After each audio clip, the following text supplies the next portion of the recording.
would like to thank the Ethiopian News Agency for giving me the opportunity to speak about this very important topic. Already when we came out from the extraordinary summit on industrialization, sustainable industrialization and economic diversification, which was held last year in Niamey, as well as the segment that was dedicated to the implementation of the African Continental Free Trade Area, it became clear that the pathways to sustainable industrialization and economic diversification have to be green, have to be climate friendly. And so this is what we need to always take into consideration. And the discussions today are really linking climate action with development in a very, very very intrinsically way, so and deliberate way, perhaps that's the better word. And as you know, the African Continental Free Trade Area is our Marshall Plan. It gives us the business fundamentals for that will make investment in Africa much more credible. So by indicating that this option has to be climate friendly, we are also providing the right kinds of signals to the market that Africa wants to structure transform its economies, but wants to do it in the right way by promoting green options. And some of these options, of course, could be based and should be based on our existing potential. First, I mean, just look at where we are doing this interview. I mean, we have immense solar irradiation potential. So this solar irradiation potential can be harnessed for us to deploy massively renewable energy and utilize that renewable energy to accelerate our industrialization. You don't trade if you don't have goods to trade. If you produce goods that are climate friendly, then you can meet some of the new non-tariff barriers that are being imposed now. Those are associated with the net zero targets. You have carbon borders being imposed left and right. So by taking that action now, Africa will be able to trade without any problem in any border because it's pursuing a trajectory which is climate friendly. And the deployment, therefore, of renewable energy can facilitate those transitions. And what we are doing, therefore, discussing here is the ecosystem that links industrialization, trade action, and climate action, as well as promoting sustainable inclusive development as part of the same continuum. Let me exemplify what does that mean. It means that, for example, if you have huge forest reserves, which is the case, for example, of the Congo Basin, if you do not provide clear incentives for the local communities which are there not to cut those trees, they will cut the trees because they don't have any other alternative. So what we are doing is that, well, by strengthening the value proposition of nature conservation, by monetizing all of the ecological services that are associated with that forest, we will generate revenues that can be then invested in improving the livelihoods of those communities which are in those forest areas. And then, of course, they will not go and cut trees. So, and the same principle applies everywhere else in Ethiopia. The Green Legacy projects and all those things is really how to monetize those very good actions that our member states are already taking, and to make sure that it is homegrown, that is organic, and of course it's owned by all the people that are part and parcel of that project. So this is what we are sort of presenting here as options. Now, this is not an easy sort of trajectory. It requires capacity building because the development of carbon credit markets is not something that is easy to do. it has some technical complications about it. So in this Africa Business Forum today, we will provide an opportunity for the participants that include government, high-level government officials, senior executives, and of course the financing community in general, to share notes about how to do this in the best possible manner. So we will have a section or segment of our forum that is dedicated into showcasing some of the successful carbon credit projects, development market that we would have on the continent, so that we learn by doing, we learn by sharing experiences, the peer learning effort. And as we also will provide better, we will elucidate the steps that it takes, both in terms of improving the credibility of the carbon credit market. I mean, that is very important, because the buyers want to know that whatever is being sold to them as carbon credits is genuine, can be sustained, because you could argue that, for example, I have a project in which I will be able to conserve let's say 20 million hectares of forest for 10 years, but then, I mean, if the incentives are not correctly administered, perhaps this will not be delivered as planned, and then that is going to reduce the credibility that the market has on the trust that the market has on those systems. So it is that the ecosystem that we'll be discussing here, as well as, of course, looking at opportunities to seal some deals, hopefully. We have financiers, we have, the financing institution here.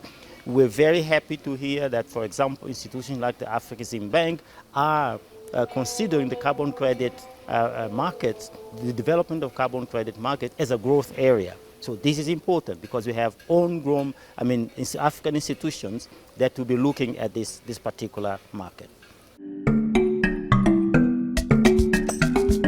We need to develop robust national CFTA strategies.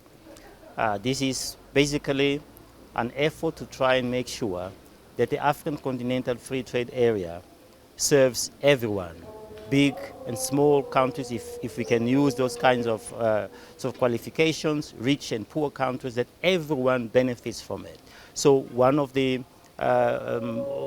steps is first to identify what are those growth drivers in our countries, so through growth diagnostic studies, and then on that basis perhaps define which particular sectors would require certain protection, the 10% sensitive list of products, and then organize your industrial policy and your economic diversification strategy accordingly, so that then we can add value on those areas, so that then we move from exporting raw materials to exporting intra-African goods which have value.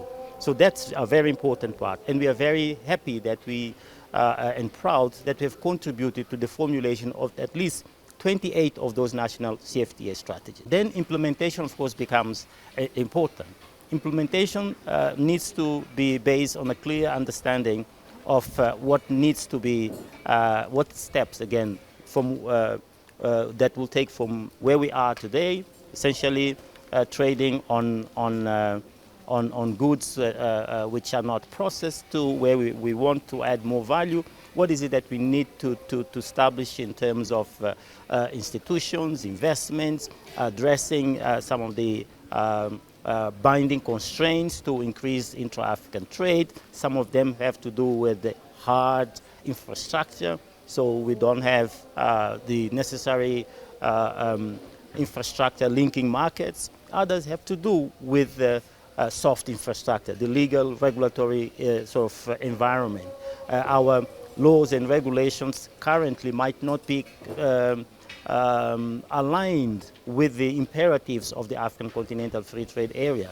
We need to sensitize all the actors in the entire value chain, as it were, about what is it to trade under the AFCFTA regime. For example, the customs authorities need to be aware of all of those things. We need to make sure that the rules of origins are respected, because otherwise we will be dumping products into this market of $1.4 billion, 1.4 billion people that are not necessarily compliant with the rules of origin that inform trade on that regime. So there are many steps that we have to go through. What is important here is that we do this systematically with the involvement of all the stakeholders. The quality of the dialogue between all the stakeholders is important. And this dialogue should not be restricted only to the big players. We need to make sure that small and medium enterprise, the micro enterprise, are equally part of the dialogue, so that then they can all benefit from the opportunity. So those are the things that we are working together with, of course, under the leadership of the African Union Commission, the African Union organs in general, the AFCFTA Secretariat, and all of the other players. We need to invest in all of those steps. Otherwise, then it's going to be an aspirational goal alone. Well, at the core of the African Continental Free Trade Area is really about promoting intra-African trade. It's about facilitating the emergence of globally competitive regional value chains. So it is not about, earlier I focused about the actions that need to happen at the country level. We need to have the same sort of perspectives about the regions.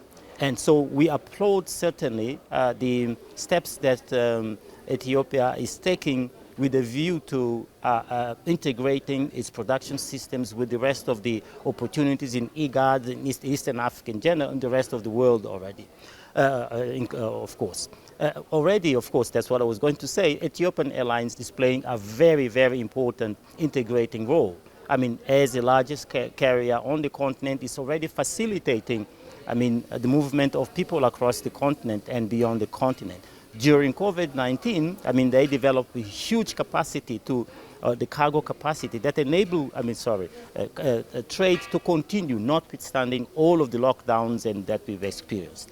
And with the Renaissance Dam, I see, a picture where, we could, the East Africa energy pool, which is an important part to export and trade on energy, I see Ethiopia to play a very important role in facilitating access to energy only for citizens and energy for production systems and so on and so forth. So there are many things already that are being done here in Ethiopia that are the catalysts to the emergence of these regional value chains. One thing that we find it absolutely critical and important is to harness all of our potential. One of our opportunities. One of our major transformational initiatives these days is the development of the battery and electric vehicle value chain on the continent. We have the assets, we have the resources. From DRC with its 70% of global production of cobalt, to Madagascar with its nickel, and so on and so forth. The policies decisions that the government of Ethiopia has taken, for example, to foster electric vehicle sales in Ethiopia, it will provide an opportunity to expand demand for electric vehicles. And we need to see other countries to have similar kinds of policy stances, where they're basically saying that, well, we want all of our transport systems to be electric, for example. So that will expand demand in Africa, and that will then enable us to go from producing batteries on the continent to producing electric vehicles. And if we do that, then the market potential is $7.7 trillion by 2025 or $46 trillion by 2050. So this is the kinds of actions that we need to take, hard and soft, to make sure that CFTA works for Africa and we have a very competitive global globally competitive value chains on the continent.